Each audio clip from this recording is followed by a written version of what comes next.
Um, in college, I'd kind of thrown around the idea of optometry school.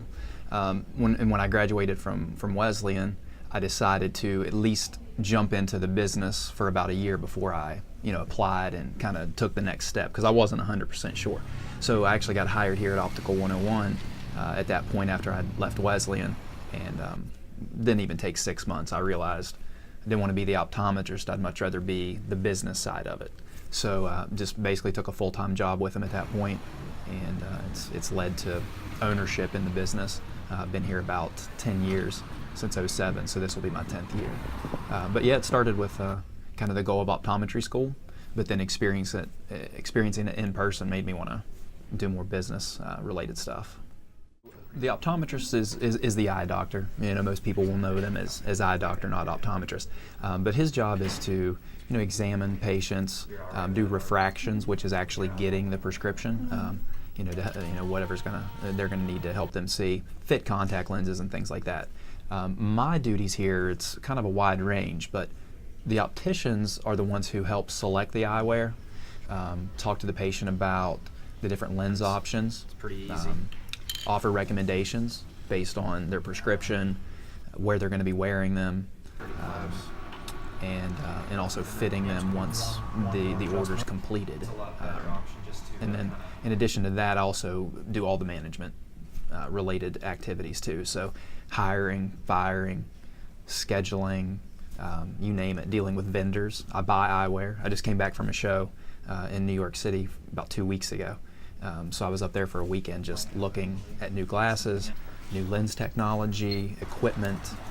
So my responsibilities are very broad, but basically optician management, and a little bit of the buying side of things. So the way that it all kind of came about, the initial owners of Optical 101, who I'd worked for since the beginning, they wanted to move.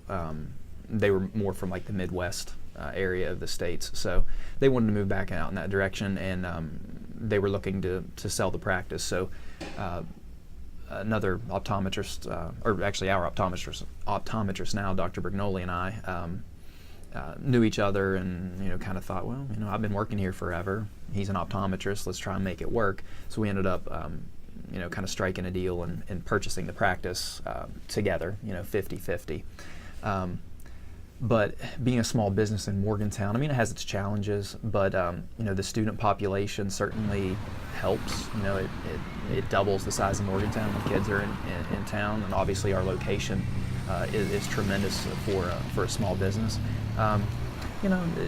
It changes every day. There's always something changing with the tax structure, something that the city's trying to do to increase activity downtown and encourage people to visit downtown, all the small businesses that are down here. But being a small business is fun. You get to make a lot of the decisions yourself. You don't have anyone telling you what to do. You kind of pick and choose the things you want to do. One thing with us being an independent practice, we're the only location. So if we want to carry a certain brand of sunglasses or eyeglasses, we just call the company and make the purchase. We don't have to deal with some corporation where they have buying groups and they run numbers before they make any decisions. We just kind of go for it and see how it works. So that's kind of fun. But we've had a good experience in Morgantown.